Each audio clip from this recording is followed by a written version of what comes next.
Continuamos con el proyecto titulado ¿Por qué soy así? Análisis de mis caracteres genéticos, realizado por Andrea Ábalos Valera y coordinado por María Ángela Noel Chavarrías del Instituto de Enseñanza Secundaria Palas Atenea de Torrejón de Ardoz, en Madrid. Cuando quieras.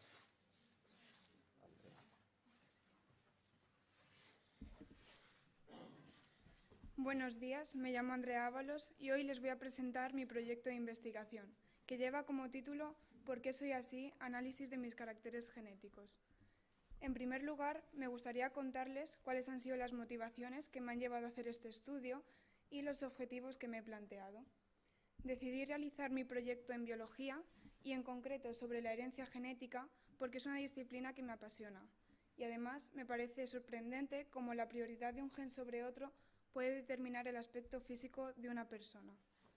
En cuanto a los objetivos que me planteé, estos son analizar la transmisión de los caracteres mendelianos elegidos, a continuación deducir mi genotipo para cada uno de ellos y, por último, reproducir el proceso de determinación de un grupo sanguíneo, y en concreto el mío. Una vez introducido el tema, ¿cómo he estructurado mi proyecto? Primero, he desarrollado una parte teórica en la que hablaré sobre los conceptos básicos y estrictamente necesarios para entender el desarrollo del proyecto. A continuación, una parte práctica en la que explicaré los procedimientos seguidos para responder a mis objetivos. Y por último, unas conclusiones en las que razonaré los resultados obtenidos. En cuanto a mi parte práctica, he reducido el número de contenidos explicados en la memoria a los estrictamente necesarios y básicos para entender posteriormente mi parte práctica. Entre los conceptos que explicaré se encuentran la genética, los cromosomas, el ADN, el genotipo, el fenotipo, alelos y herencia. Lo primordial que hay que saber, ya que mi estudio se basa en ella, es que la genética es la ciencia que estudia la herencia biológica, es decir, la transmisión de ciertos caracteres en los descendientes de un ser vivo. Una rama de esta disciplina es la genética mendeliana, que recibe su nombre gracias a Mendel. Esta se encarga de estudiar las leyes de transmisión de los genes entre los descendientes de un cruce. A un nivel molecular se encuentra la estructura del material genético. En el núcleo de las células hay unos pequeños filamentos que al desplegarse dan lugar a la doble hélice de ADN. Esa estructura, al unirse con unas proteínas denominadas histonas, forman las cromátidas y estas al unirse dan lugar al cromosoma. El punto por el que se unen se denomina centrómero y cada una de ellas está formada por fibras de cromatina desplegadas en ADN. La molécula de ADN está formada por pequeños fragmentos y cada uno de ellos constituyen un gen. En relación a la genética, un gen es la unidad que contiene la información para un carácter. ¿Pero qué es un carácter? Pues es cada una de las particularidades de un ser vivo. Por ejemplo, la barbilla partida, la cornamenta de los ciervos, presentar o no pico de viuda o el color de la piel. En dos cromosomas homólogos, que son dos cromosomas del mismo tipo, los genes que ocupan la misma localización o locus se denominan genes homólogos, pero no tienen por qué tener la misma información. Es más, cada una de las pequeñas variantes de un gen se denominan alelos. Un ejemplo de un gen que presenta dos alelos podría ser el caso del color de la semilla de los guisantes, en el que el alelo A mayúscula determina el color amarillo y el A minúscula el verde. Cuando un gen tiene más de dos alelos, se habla de serie alélica. Un caso es el de los grupos sanguíneos, en el que el alelo A mayúscula determina el grupo A, el B el grupo B y el 0 el grupo 0. Además, estos alelos determinan que los individuos sean homocigotos dominantes o razas puras dominantes, en el que los alelos son iguales y ambos dominantes. En el caso de la textura de los semilla de los guisantes se presentan dos alelos, uno liso y uno rugoso. El liso es dominante frente al rugoso y, por tanto, en este caso, el carácter que se expresa es el liso. También determinan que sean homocigotos recesivos o razas puras recesivas. En este caso, los alelos también son iguales, pero recesivos. En cuanto a la textura de los semilla de los guisantes, se presentará el carácter rugoso. Por último, determinan que sean híbridos o heterocigotos, en el que los alelos son distintos, uno dominante y otro recesivo. En el caso de la textura de los guisantes, se presentará el carácter liso, ya que el dominante manda sobre el recesivo. El conjunto de genes de un individuo se denomina genotipo, mientras que el conjunto de caracteres observables se denomina fenotipo. Pero el fenotipo concreto de un individuo depende tanto de su genotipo como del entorno en el que se encuentre. Un ejemplo muy claro es el color de la piel, en el que no solo depende su grado del genotipo y del entorno, sino de la radiación ultravioleta que incida sobre la piel. Existen distintos tipos de herencia, entre los que destacan la dominante y la codominante. Un ejemplo de la dominante es el color de la semilla de los guisantes. El alelo A mayúscula amarillo es dominante frente a la minúscula verde. Por tanto, siempre que la mayúscula esté presente, las semillas serán amarillas y solo cuando no esté serán verdes. Un ejemplo de la codominante es el grupo sanguíneo. En este caso, tanto el alelo A como el B pueden presentarse a la vez, dando lugar al grupo AB, y ambos son dominantes frente al alelo 0. Como dije al principio, la genética mendeliana recibe su nombre gracias a Gregor Mendel, el padre de la genética. Este dedicó parte de su vida al estudio de la semilla de los guisantes, y a partir de este postuló sus 3 leyes fundamentales de la genética. Yo me voy a centrar en la primera y en la segunda, ya que son las que he utilizado en mi proyecto. Teniendo en cuenta que el carácter liso es dominante frente al rugoso, antes de postular su ley de la uniformidad, Mendel llevó a cabo un experimento en el que cruzó una planta raza pura lisa dominante con una raza pura recesiva rugosa. A partir de este cruce obtuvo siempre una descendencia uniforme, en este caso lisa. A partir de estos resultados postuló su primera ley, que dice que todos los descendientes del cruce entre 2 razas puras son iguales entre sí. Después, antes de postular su ley de la segregación, Mendel llevó a cabo un segundo experimento en el que dejó que estos descendientes del primer cruce se autofecundasen y obtuvo como descendencia 1/4 de las semillas rugosas y 3/4 lisas. A partir de estos resultados postuló su segunda ley, que dice que los 2 factores hereditarios que informan para un mismo carácter son independientes y se separan y reparten entre los descendientes aparejándose al azar. Actualmente se conoce que el emparejamiento al azar de estos factores se debe al proceso de meiosis. Es importante conocer que los árboles genealógicos son representaciones gráficas de los antepasados y los descendientes de una familia. Un ejemplo muy claro es el árbol genealógico de la reina Victoria de Inglaterra, pues esta era portadora de la hemofilia B, un carácter ligado al sexo. En el árbol se puede observar como muchos varones cuyo símbolo está coloreado de negro murieron a causa de esta enfermedad, mientras que las mujeres cuyo símbolo tienen dentro un círculo negro solo eran portadoras de esta. En cuanto a la interpretación gráfica, en los árboles que yo he realizado he utilizado los siguientes símbolos: los cuadrados para los varones, los círculos para las hembras, los rombos para los no nacidos, los símbolos coloreados a la mitad para los individuos heterocigotos, los símbolos vacíos para los homocigotos recesivos y los coloreados por completo para los homocigotos dominantes.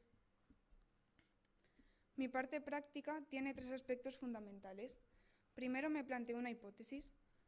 Conociendo los fenotipos de mis familiares y aplicando las leyes de Mendel, seré capaz de deducir tanto los genotipos de mis familiares como los míos para los caracteres mendelianos estudiados y seré capaz de rastrear la herencia de estos por mis 2 ramas familiares. A continuación me planteo unos objetivos, que ¿cuáles eran? Primero, analizar la transmisión de los caracteres mendelianos elegidos. A continuación, deducir mi genotipo para cada uno de ellos y, por último, reproducir el proceso de determinación de mi grupo sanguíneo. Por último, ¿cómo he llevado a cabo esta parte práctica? Primero, he tomado numerosas fotografías a mis 26 familiares para poder observar con detenimiento su fenotipo. A continuación, elaboré los árboles tanto genotípicos como fenotípicos para todos los caracteres. Y por último, llevé a cabo la determinación del grupo sanguíneo. Para responder a mis objetivos, dividí mi parte práctica primero en un estudio fenotípico y genotípico de los caracteres mendelianos en mis familiares y como anexo la determinación de mi grupo sanguíneo. De todos los caracteres estudiados, el grupo sanguíneo es el único que no puede observarse a simple vista, y llevar a cabo su determinación es la única forma de poder estudiar su herencia por una rama familiar. Para el estudio fenotípico y genotípico, Primero, elegí como sujetos de estudio a mis 26 familiares, la mitad de ellos hombre y la otra mitad mujeres. Esta diferenciación no tiene ninguna repercusión en los caracteres, ya que ninguno está ligado al sexo. Después me dispuse a elegir los caracteres que iba a estudiar. Estos son la capacidad de enrollar la lengua NU, que lo determina un gen localizado en el cromosoma 10, el pico de viuda, que es una forma en V del cabello en la frente, que lo determina un gen localizado en el cromosoma 17, la barbilla partida, que es un hoyuelo en la barbilla, que lo determina un gen del cromosoma 5, los lóbulos libres de las orejas, que lo determina un gen del cromosoma 4, el grupo sanguíneo, que lo determina un gen del cromosoma 9, y el RH, que lo determina un gen localizado en el cromosoma 1. En esta tabla se muestran todos los caracteres estudiados, sus alelos, la relación que existe entre ellos, los fenotipos y los genotipos. Voy a explicar el caso de la barbilla partida, ya que sirve de ejemplo para todos los demás, menos para el grupo sanguíneo, del que haré mención posteriormente.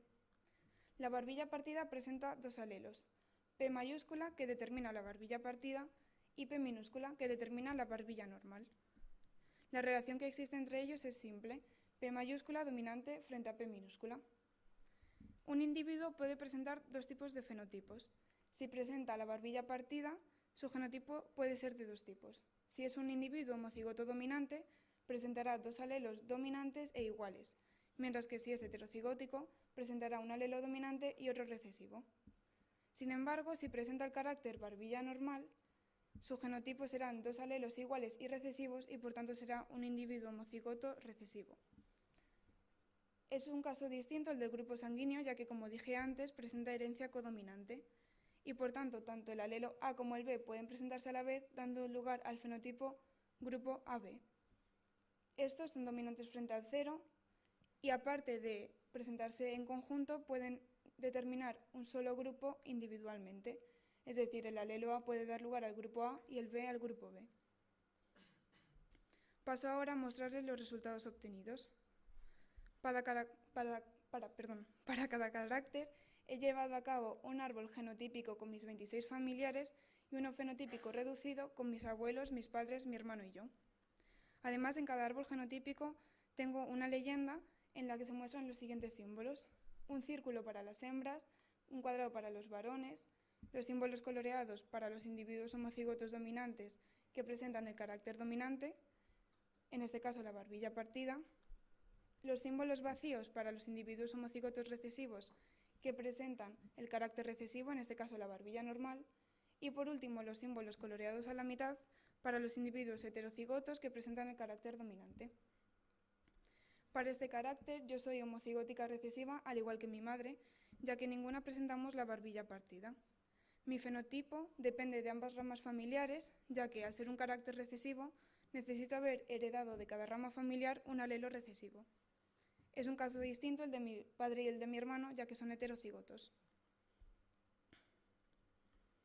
Para la capacidad de enrollar la lengua NU aparece un nuevo símbolo en la leyenda, que es el triángulo, y que he utilizado para denotar que desconozco la capacidad de ese individuo de enrollar la lengua NU o no debido a su corta edad.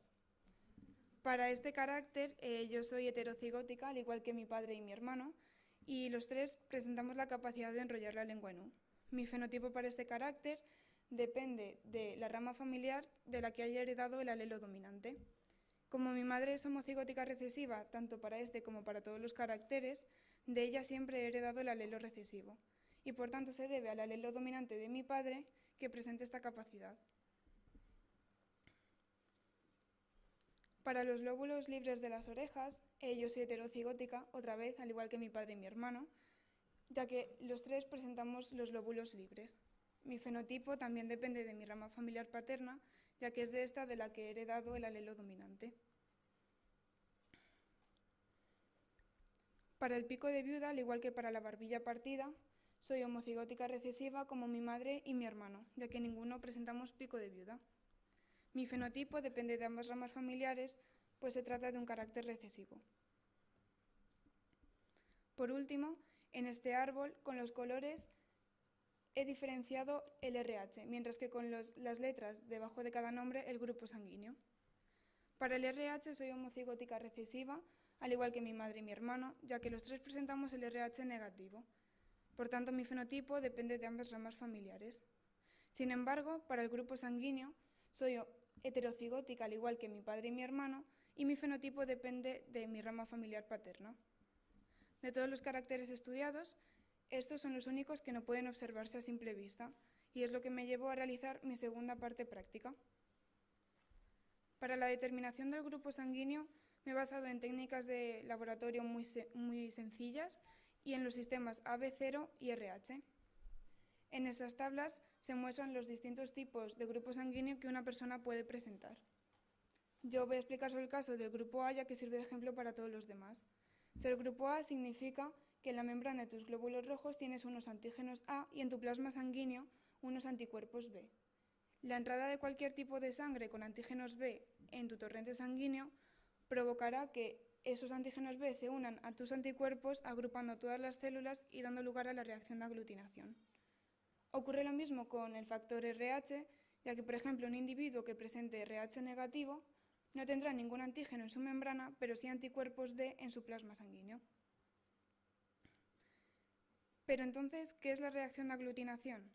Pues es un fenómeno en el que, por ejemplo, si tus glóbulos rojos tienen antígenos A en su membrana y se encuentran en un plasma con anticuerpos A, lo que se producirá será la unión entre ambos, como dije, agrupando las células y dando lugar a la aglutinación. Este proceso suele observarse a simple vista, como es el caso de esta imagen. Basándome en esta reacción, obtuve los siguientes resultados. En la muestra anti-A se produjo una aglutinación. En la anti-B adoptó una apariencia homogénea y en la anti-RH se produjo otra aglutinación.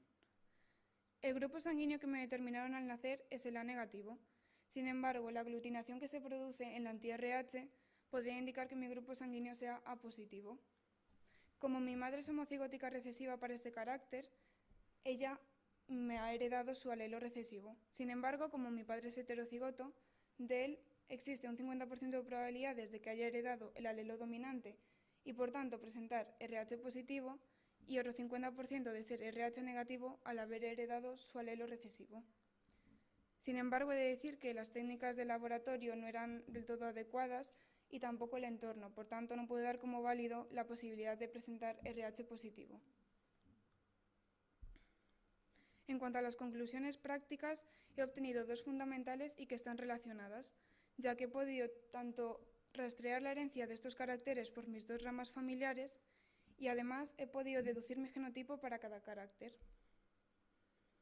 Para el pico de viuda, barbilla partida y RH soy homocigótica recesiva, ya que he heredado ya que mi fenotipo depende de ambas ramas familiares a ser un carácter recesivo. Sin embargo, para los lóbulos libres de las orejas, la capacidad de enrollar la lengua nu y el grupo sanguíneo, soy heterocigótica y mi fenotipo depende de mi rama familiar paterna. Me gustaría hacer una reflexión personal sobre lo que este proyecto me ha aportado, ya que me ha permitido indagar en el mundo de la genética y además ha supuesto para mí un gran reto utilizar a mis 26 familiares como sujetos de estudio. Me ha permitido ponerme en la piel de un científico debido a todo este proceso de estudio y descubrir que es un trabajo extraordinario del que podría sacar partido en mi futuro universitario. Me gustaría concluir esta presentación con una frase de James Watson, que dice así: antes pensamos que nuestro futuro estaba en las estrellas, ahora sabemos que está en nuestros genes. Muchas gracias al jurado por prestarme su atención, a la organización por permitirme estar aquí hoy, a toda la gente que me está escuchando y en particular a mis padres, a mi hermano, a mis tutoras Aurora y Ángela y a Pilar Barnestein, una gran amiga, por prestarme su ayuda y atención durante el desarrollo de este proyecto. Gracias.